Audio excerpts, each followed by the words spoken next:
Hello guys, welcome to our channel. তো guys, আজ এই ভিডিওতে আমরা কথা বলবো Mohun Bagan super giant versus Chennaiyin FC ম্যাচটা নিয়ে। তো ফার্স্ট অফ অল তোমাদেরকে বলে দিতে চাই, একটু গলার সমস্যা হয়েছে, তো যার কারণে তোমাদের ভয়েসটা একটু অসুবিধা হতে পারে, প্লিজ এটা অ্যাডজাস্ট করে নিও। তো চলো মেন টপিক নিয়ে কথা বলা যাক। তো এই ম্যাচটা নিয়ে আলোচনা করব, দুটো টিমের হেড টু হেড রেকর্ড নিয়ে আলোচনা করব, মোহনবাগানকে লিগ সিল জিততে আর কত পয়েন্ট লাগবে, সব কিছু বিস্তারিত ডিটেলসে আলোচনা করব। এই ম্যাচে দুটো দলের ফরমেশন কেমন হতে পারে, লাইন আপ কেমন হতে পারে, সব কিছু ফুল ডিটেলসে আলোচনা করব। তো চলো আজকের ভিডিও শুরু করা যাক। ভিডিও শুরু করার আগে চ্যানেলে যারা প্রথমবার এসেছো এবং সাবস্ক্রাইব করোনি, তারা অবশ্যই সাবস্ক্রাইব করে দিও, পাশের বেল নোটিফিকেশানটিকে অল প্রেস করে দিও, তাহলে পরবর্তী ফুটবল রিলেটেড যে সমস্ত আপডেট তোমরা একদমই মিস করবে না। তো চলো আজকের ভিডিও শুরু করা যাক। ফার্স্ট অফ অল তোমাদেরকে জানিয়ে দিই এই ম্যাচটি কবে কোথায় অনুষ্ঠিত হতে চলেছে। তো এই ম্যাচটি অনুষ্ঠিত হতে চলেছে 31শে মার্চ রবিবার সন্ধ্যে 7:30 থেকে বিবেকানন্দ যুবভারতী ক্রীড়াঙ্গন স্টেডিয়ামে। তো Mohun Bagan super giant versus Chennaiyin FC, এটা তাদের দ্বিতীয় ম্যাচ হতে চলেছে। প্রথম ম্যাচে কিন্তু মোহনবাগান চেন্নাইন এফসিকে হারিয়েছিল 3-1 গোলে। দুরন্ত পারফরমেন্স করেছিল সেই ম্যাচে সাহাল আব্দুল সামাদ, অসাধারণ খেলেছিল সেই ম্যাচে। তো এই ম্যাচের দিকে আমাদের অবশ্যই নজর থাকবে। একদিকে চেন্নাইন এফসি, তারা টপ 6-এর দৌড়েও এগিয়ে আসার চেষ্টা করবে, উল্টো দিকে মোহনবাগান সুপার জায়ান্ট, তারা কিন্তু লিগ শিল্ডের দৌড়ে 1 নম্বর পজিশনে যাওয়ার জন্য চেষ্টা করবে। অলরেডি তোমরা জানো মুম্বাই সিটি এফসি 42 পয়েন্ট পেয়ে কিন্তু একটু হলেও এগিয়ে গেছে মোহনবাগানের থেকে, যদিও একটা ম্যাচ বেশি খেলেছে মুম্বাই সিটি এফসি, তারপরেও কোথাও যেন মোহনবাগানের জন্য একটু চাপ হয়ে পড়ছে লিগ সিল জেতাটা। আর যদি কথা বলা যায় মোহনবাগান আর কটা ম্যাচ জিতলে লিগ সিল জিতবে, তো দেখো মোহনবাগানকে এখনও পর্যন্ত যে সমস্ত ম্যাচগুলো রয়েছে, বাকি 4টে ম্যাচের মধ্যে 3টে অবশ্যই জিততে হবে। আর মুম্বাই সিটি এফসি ম্যাচটা কিন্তু একটা বড়সড় লড়াই কিন্তু হবে। এই ম্যাচটাতেই কিন্তু দুটো টিমের জন্য লিগ সিল্ডের ফলাফল বেরিয়ে আসবে। এই ম্যাচটা যে জিতবে হয়তো সেই দলই কিন্তু লিগ সিল জিততে চলেছে, এমনটাই কিন্তু মনে হচ্ছে। অবশ্যই দুটো টিমের দিকে নজর থাকবে। এখনও পর্যন্ত পুরোপুরি কনফার্ম বলা যাবে না কোন দল লিগ সিল জিতবে, মুম্বাই সিটি এফসি নাকি Mohun Bagan super giant. Odisha FC তারাও কিন্তু একটু হলেও রেসে রয়েছে। তো দেখা যাক শেষ পর্যন্ত এই মরশুমের লিগ সিল চ্যাম্পিয়ন কারা হয়। মোহনবাগান কি হতে পারবে? অবশ্যই তোমাদের মতামত কমেন্টে জানিও। আমার তো মনে হচ্ছে মোহনবাগান যে ছন্দে রয়েছে, যেভাবে খেলছে, অবশ্যই মোহনবাগান কিন্তু এবারে লিগ সিল জয়ীর দাবিদার। তো আমার মনে হচ্ছে মোহনবাগান কিন্তু জিততে পারে। তো দেখা যাক কি হয়। আর যদি কথা বলা যায় Chennaiyin FC versus Mohun Bagan super giant ম্যাচের লাইভ টেলিকাস্ট নিয়ে, এই ম্যাচের লাইভ তোমরা জিও সিনেমা, কালার্স বাংলা, এছাড়াও ডিডি বাংলা, পাশাপাশি তোমরা স্পোর্টস 18 এইচডি চ্যানেলেও দেখতে পারবে। তো যদি কথা বলা যায় দুটো টিমের লিগ টেবিল অবস্থান নিয়ে, বর্তমান সময়ে দুটো টিম লিগ টেবিলে অবস্থান করছে।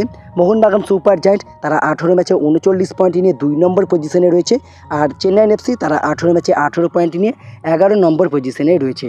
তো যদি কথা বলা যায় দুটো টিমের হেড টু হেড রেকর্ড নিয়ে, তো লাস্ট 5 বারে মোহনবাগান জিতেছে 2বার, চেন্নাইন এফসি জিতেছে 1বার, আর 2বার কিন্তু ড্র হয়েছে। তো অবশ্যই এই ম্যাচটার দিকে আমাদের নজর থাকবে, শেষমেশ ড্র যেন না হয়ে যায়। আর যদি কথা বলা যায় দুটো টিমের লাস্ট 5টা ম্যাচের রেকর্ড নিয়ে, লাস্ট 5টা ম্যাচের রেকর্ড অনুযায়ী মোহনবাগান অনেকটাই এগিয়ে রয়েছে, চেন্নাইন এফসি কিন্তু অনেকটাই পিছিয়ে রয়েছে। আর যদি মোহনবাগানের লাস্ট 5টা ম্যাচ নিয়ে কথা বলা যায়, তো মোহনবাগান লাস্ট 5টা ম্যাচে দুরন্ত খেলেছে, একটা ড্র করেছে, 4টে জিতেছে। তো অবশ্যই আনবিটেন তো রয়েছেই, এই ম্যাচটার দিকে অবশ্যই নজর থাকবে। আর যদি কথা বলা যায় দুটো দলকে নিয়ে, তো বর্তমানে চেন্নাইন এফসি তারা কিন্তু 18টা ম্যাচ খেলেছে, তারা মাত্র জিতেছে 5টা ম্যাচ, আর 10টা কিন্তু হেরেছে। বুঝতেই পারছো হারের সংখ্যা অনেক বেশি। আর মোহনবাগান তারা 18টা ম্যাচে 12টা জিতেছে, 3টে ড্র করেছে, 3টে হেরেছে, সেটাও কিন্তু জুয়ান ফেরান্ডোর তত্ত্বাবধানে মোহনবাগান ফার্স্ট লেগে। সেকেন্ড লেগে টোটালি আনবিটেন রয়েছে মোহনবাগান সুপার জায়ান্ট। যেভাবে পারফর্ম করছে Mohun Bagan super giant second leg, অবশ্যই মোহনবাগান কিন্তু এই ম্যাচে জয়ের দাবিদার। আর লিগ সিলটা তো অবশ্যই মোহনবাগানের ঘরেই আমরা দেখতে চাই। তোমরা কারা কারা মোহনবাগানের লিগ সিল জয়ী দেখতে চাও অবশ্যই কমেন্টে জানিও। তো যদি কথা বলা যায় এই ম্যাচে দুটো টিমের ফরমেশন কী হতে পারে, কেমন লাইন আপ নিয়ে নামতে পারে, ফার্স্ট অফ অল আমরা কথা বলে নেব চেন্নাইন এফসিকে নিয়ে। তো চেন্নাইন এফসি যে ফরমেশনে যেতে পারে সেটা হচ্ছে 4-2-3-1, আর 4-2-3-1 ফরমেশনে আর 4-2-3-1 ফরমেশনে চেন্নাইন এফসির লাইন আপ হতে পারে অনেকটা এইরকম। গোলকিপারে দেবজিৎ মজুমদার, 4জন ডিফেন্ডারে, লেফট ব্যাকে আকাশ সাংওয়ান, রাইট ব্যাকে অঙ্কিত মুখার্জি, দুজন সেন্টার ব্যাকে রায়ান এডওয়ার্ডস এবং লিজার সিরকোভিচ। এই চারজনই কিন্তু ডিফেন্স লাইন সামলাতে দেখবো আমরা চেন্নাইন এফসির। আর দুজন ডিফেন্সিভ মিডফিল্ডারে অবশ্যই আয়ুষ অধিকারী, সঙ্গে কনর সিলস। তো এই কনর সিলস তার দিকে অবশ্যই নজর থাকবে, তিনিও কিন্তু একজন গেম চেঞ্জার প্লেয়ার, অবশ্যই ম্যাচের রং পাল্টে দিতে পারে সেরকম কিন্তু দক্ষতা রয়েছে এই কনর সিলসের মধ্যে। আর তিনজন অ্যাটাকিং মিডফিল্ডে অবশ্যই লেফট উইঙ্গারে রহিম আলীকে আমরা দেখতে পারবো, আর রাইট উইঙ্গারে থাকবে ভিনসি ব্যারেটো, আর একজন নাম্বার 10 অথবা অ্যাটাকিং মিডফিল্ডার পজিশনে রাফায়েল ক্রিভালেরো। আর এই রাফায়েল ক্রিভালেরো তিনি মেন চালিকা শক্তি এই চেন্নাইন এফসি দলের, অবশ্যই তার দিকেও নজর থাকবে। আর আপ ফ্রন্টে স্ট্রাইকারে অবশ্যই ফারুক চৌধুরী। এই কয়েকটা ম্যাচেই আমরা দেখছি চেন্নাইন এফসি কিন্তু ইন্ডিয়ান স্ট্রাইকারদেরকেই ইউজ করছে, কখনো রহিম আলী, কখনো ফারুক চৌধুরী। তো অবশ্যই এই ম্যাচে হয়তো আমরা ফারুককেই দেখতে পারি। তো চেন্নাইন এফসি মোহনবাগানের এগেনস্টে এমনই লাইন আপ নিয়ে নামতে পারে। আর মোহনবাগান যে ফরমেশনে যেতে পারে সেটা হচ্ছে 3-4-3। আর 3-4-3 ফরমেশনে মোহনবাগানের লাইন আপ হতে পারে অনেকটা এইরকম। গোলকিপারে বিশাল কায়েত, তিনজন ডিফেন্সে লেফট ব্যাকে সুভাশিস বোস, রাইট ব্যাকে আনোয়ার আলী, একজন সেন্টার ব্যাকে হেক্টর ওয়েস্তে, চারজন মিডফিল্ডারে বাঁ দিক থেকে দিমিত্রি পেত্রাতস, ডান দিক থেকে আশিস রায়, দুজন সেন্ট্রাল মিডফিল্ডে একজন জনি কাউকো আর সঙ্গে অভিষেক সূর্যবংশী অথবা দীপক তাংড়ি। তো দিমিত্রি পেত্রাতস এবং জনি কাউকো তাদের কম্বিনেশনটা মাঝ মাঠে কিন্তু একটা দুরন্ত হয়ে থাকে। দিমিত্রি দুরন্ত অ্যাসিস্ট করে, দুরন্ত বল হোল্ড করতে পারে, দারুণ স্কিলফুল প্লেয়ার, তিনি কিন্তু অনেক অ্যাসিস্টও করে থাকেন। তার করা অ্যাসিস্ট থেকে কিন্তু একাধিক গোল আমরা দেখেছিলাম ডার্বি ম্যাচে। তো অবশ্যই এই ম্যাচেও আমরা দিমিত্রির জাদু আমরা দেখতে পারবো। ফার্স্ট ম্যাচে চেন্নাইন এফসির এগেনস্টে প্রথম গোলটা আসে কিন্তু দিমিত্রির হেডার থেকে, অসাধারণ একটা হেড করেছিল দিমিত্রি পেত্রাতস এবং প্রথমেই কিন্তু দুরন্ত একটা গোল করেছিল দিমিত্রি পেত্রাতস। তো অবশ্যই এই ম্যাচেও নজর থাকবে। আর তিনজন আপফ্রন্টে লেফট উইংয়ে অবশ্যই লিস্টন কোলাসো, রাইট উইংয়ে মনবীর সিং, আর একজন সেন্টার ফরওয়ার্ড হিসেবে অবশ্যই জেসন কামিংস। জেসন কামিংস যে ম্যাচেই প্রথম থেকে স্টার্ট করেছে, সবচেয়ে প্লাস পয়েন্ট হচ্ছে তিনি কিন্তু গোল করেছে।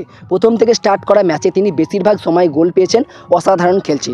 লাস্ট কয়েকটা ম্যাচে তিনি পরপর গোল পেয়েছে, খুবই কনফিডেন্সের সাথে খেলছে কিন্তু এই মুহূর্তে জেসন কামিংস। তো অবশ্যই এই ম্যাচেও আমাদের জেসন কামিংসের দিকে নজর থাকবে। তো দেখা যাক মোহনবাগান এই ম্যাচে জয় পায় কিনা। তো এই ছিল আজকের video, Mohun Bagan super giant versus Chennaiyin FC ম্যাচের ম্যাচ প্রিভিউ এবং দুটো টিমের ফরমেশন ও লাইন আপ তোমাদেরকে জানিয়ে দিলাম। তো কেমন লেগেছে অবশ্যই কমেন্টে জানিও, আর তোমাদের মতে দুটো টিমের ফরমেশন ও লাইন আপ কেমন হতে পারে সেটা অবশ্যই কমেন্টে জানিও। তো ভিডিওটি ভালো লাগলে লাইক শেয়ার কমেন্ট অবশ্যই করে দিও। আর চ্যানেলে যারা প্রথমবার এসেছো এবং সাবস্ক্রাইব করোনি তারা অবশ্যই সাবস্ক্রাইব করে দিও, পাশের বেল নোটিফিকেশানটিকে অল প্রেস করে দিও, তাহলে পরবর্তী ফুটবল রিলেটেড যে সমস্ত আপডেট তোমরা একদমই মিস করবে না। তো দেখা হচ্ছে পরবর্তী কোনো ভিডিওতে। Bye bye, have a good day.